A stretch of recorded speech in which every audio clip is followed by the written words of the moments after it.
Good morning, everyone. Let's start by introducing ourselves and sharing a cultural fact. This will help set the stage for our discussion on intercultural competence. Since we're short on time, let's have a few volunteers. Who wants to introduce themselves? Before we dive in, let's briefly go over the goals of today's session and why intercultural competence is so important in our globalized world. Our main objectives are to understand what intercultural competence is, assess our own levels of ethnocentrism, examine our cultural assumptions and biases, and develop strategies to enhance our intercultural skills. In today's interconnected world, being able to effectively communicate and interact with people from diverse backgrounds is crucial. It not only helps in fostering mutual respect and understanding, but also enhances collaboration and innovation in both personal and professional settings. Defining intercultural competence. Intercultural competence, also known as cross-cultural competence, refers to the skills needed for effective communication with people from different cultures. It is the ability to function effectively across cultures, think and act appropriately, and communicate and work with people from different cultural backgrounds. Whether at home or abroad, in our increasingly globalized world, this skill is invaluable as we are more likely to interact with people shaped by different values, beliefs, and experiences. In essence, intercultural competence is the ability to function effectively across cultures. I'm going to highlight its important components: knowledge, skills, and attitudes. Knowledge. Being aware of your own culture and being open to learning about other cultures are crucial steps in developing intercultural competence. By understanding your own cultural background, you can better recognize how it shapes your perspectives and interactions. At the same time, being willing to learn about other cultures allows you to see the world through different lenses. This dual awareness helps you appreciate diverse viewpoints, which enhances your ability to connect with and understand people from various cultural backgrounds. Skills. To truly understand and learn from other cultures, you need to develop several key skills. These include observing, listening, evaluating, analyzing, interpreting, and relating. By observing, you notice cultural practices and behaviors. Listening helps you understand different perspectives and experiences. Evaluating allows you to assess the meaning behind these practices, while analyzing helps you make sense of cultural patterns. Interpreting involves understanding the context and significance of what you observe, and relating connects this new knowledge to your own experiences. Mastering these skills will deepen your cultural insights and improve your interactions with people from diverse backgrounds. Attitudes. Respect, openness, and curiosity are key attitudes that play a crucial role in intercultural competence. Respect involves valuing and honoring both your own culture and those of others, acknowledging the significance of diverse cultural practices and viewpoints. Openness means being willing to explore and understand perspectives different from your own without judgment. Curiosity drives you to actively seek out and learn about other cultures, asking questions and engaging deeply. Together, these attitudes help you step outside your comfort zone and appreciate the richness of cultural diversity, making it easier to connect with and understand people from various backgrounds. Next, self-assessing own levels of ethnocentrism. Now, let's take a moment for some self-reflection. I'm going to provide you with a few questions to help you assess your own levels of ethnocentrism. Ethnocentrism is the belief that one's own culture is superior to others, and it can affect how we interact with people from different backgrounds. Here are the questions. Can you recall a time when you judged someone based on their cultural background? What assumptions did you make? Have you ever felt uncomfortable or confused by cultural practices different from your own? How did you react in those situations? How do you typically respond when you encounter cultural norms or practices that are different from your own? Do you often find yourself thinking that your own cultural way of doing things is the best or only correct way? Take a few moments to think about these questions.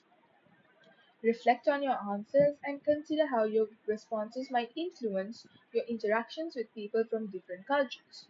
Once you've had some time to reflect, we'll discuss your thoughts and insights as a group. Sometimes it can be a bit challenging to share personal reflections, and that's perfectly okay. If anyone feels comfortable, I'd love to hear your thoughts on these questions. If you prefer, you can also jot down your reflections privately. If anyone wants to share their thoughts, or if you have any questions about the process, please feel free to speak up. Remember, this is a safe space for open and honest discussion, and your insights are valuable. To help clarify, let's consider an example. Imagine you are at a business meeting with colleagues from another country.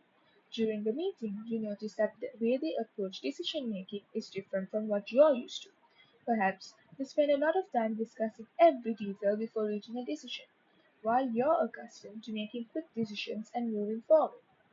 You might feel frustrated or impatient, thinking that their method is inefficient compared to your own.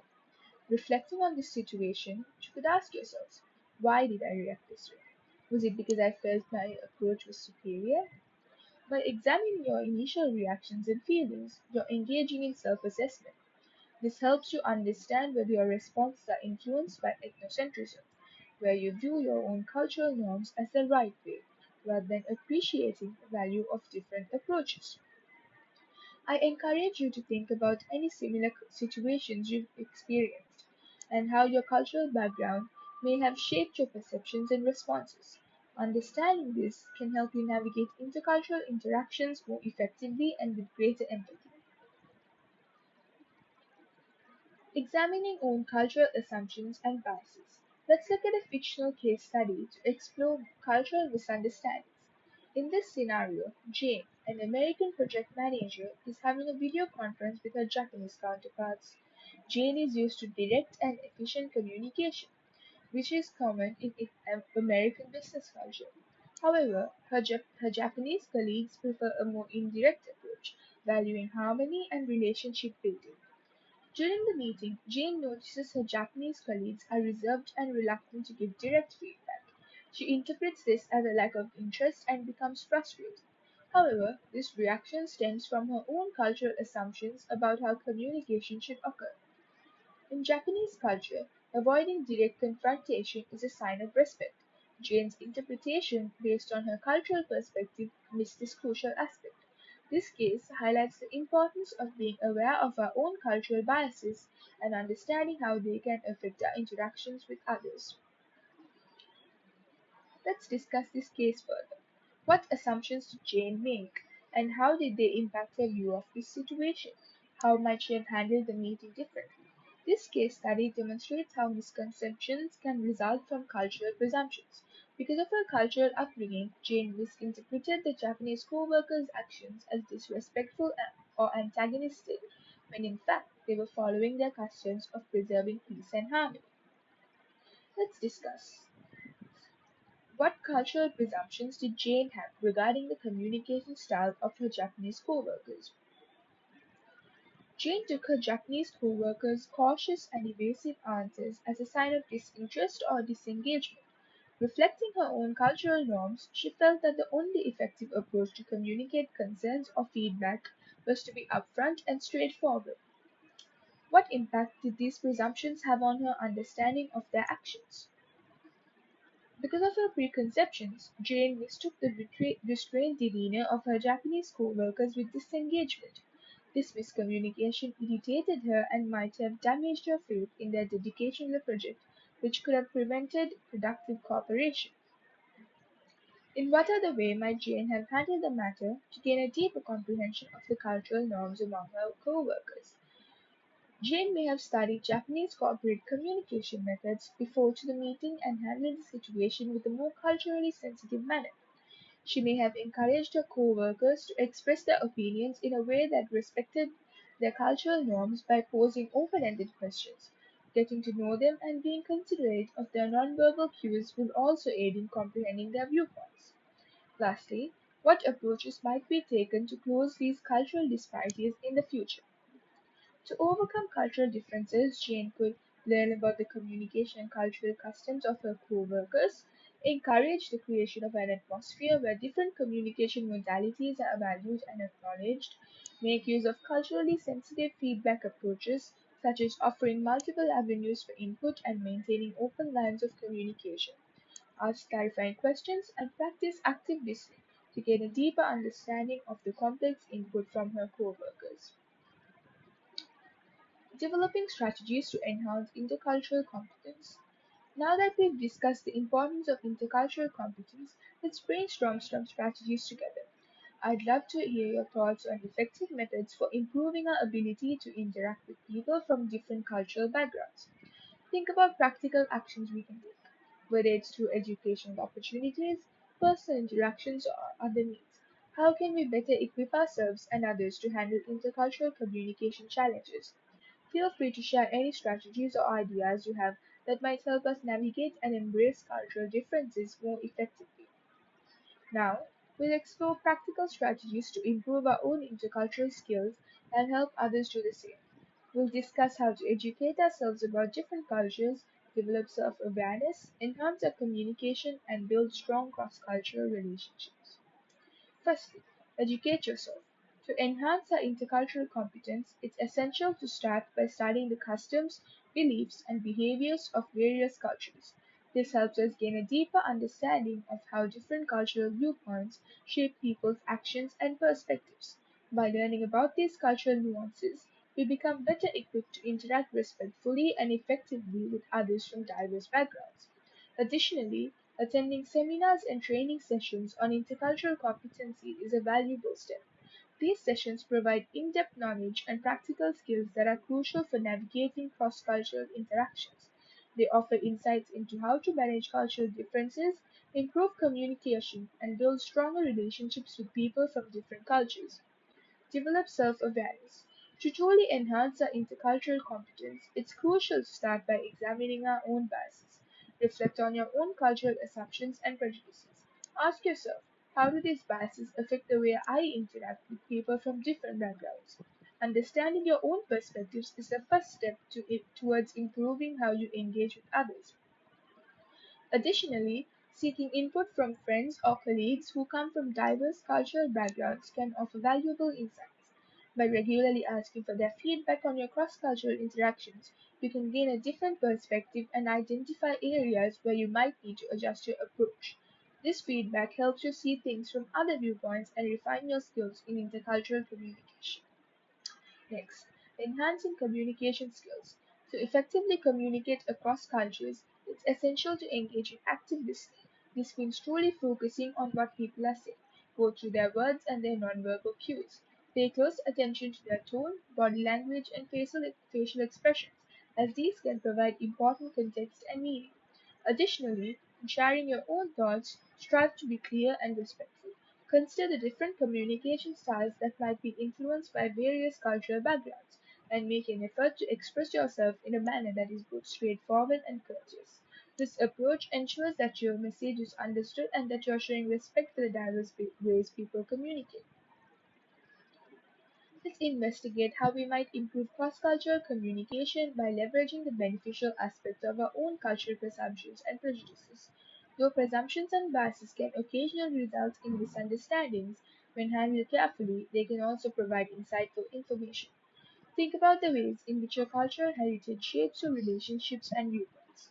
If hospitality is valued in your culture, for instance, you could use this quality to make those from various backgrounds feel at home. Alternatively, if direct communication is valued in your culture, you might use this trend to promote honest and transparent communication in cross cultural contexts. The key is to recognize the strengths in your cultural assumptions and use them constructively. By learning these positive aspects, you can lead and promote effective and respectful communication across cultures. How do you think you can apply your own cultural strengths in your interactions with others from diverse backgrounds? Furthermore, some other ways to improve intercultural communication include addressing language barriers. Language differences can often lead to misunderstandings. To overcome this, try learning basic phrases in other person's language or use clear and simple language. This can help bridge the communication gap and show respect for their language. Patience and openness. Patience and maintaining an open mind allows you to approach each interaction with curiosity and a willingness to learn. This attitude fosters a positive and respectful exchange of ideas. By incorporating these strategies into our daily interactions, we can enhance our intercultural communication skills and build stronger, more respectful relationships across cultures. Today, We looked at the important idea of intercultural competency, which is the ability to communicate and navigate between cultures in an efficient manner. A variety of cognitive, affective, behavioral, and linguistic abilities make up intercultural competence, which enables us to communicate politely and productively with individuals from different backgrounds. We started off by defining intercultural competence and spoke about how important it is in today's globalized society. When dealing with people from different cultural backgrounds is becoming more and more prevalent, we can interact more meaningfully and prevent misunderstandings when we are aware of and comprehend cultural differences. After that, we concentrated on self evaluation and looked at our own cultural prejudices and ethnocentrism. We thought about methods to question and enlarge our viewpoints as well as introspective questions to help uncover how our cultural presumptions might affect our relationships. We then examined doable tactics to improve intercultural competency. These included asking for feedback from people with varied backgrounds, communicating clearly and respectfully, and carefully listening to comprehend different points of view. We also talked about the value of making the most of the presumptions and prejudices inherent in our culture. Our cultural assets, such as hospitality and open communication, can be used to create a more welcoming and productive intercultural environment. Overall, the discussion made clear that developing intercultural competence involves more than just understanding others. It also entails constantly evaluating and refining our own communication techniques. We may enhance our cross-cultural contacts and lead and encourage positive intercultural communication by implementing these tactics.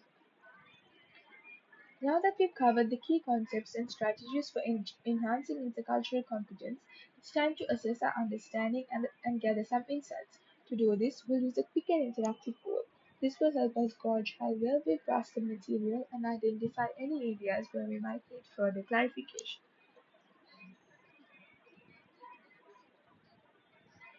Now, let's add a bit of fun to our session with a quick jigsaw puzzle activity. This puzzle will help us review and reinforce the key concepts we've discussed about intercultural competence.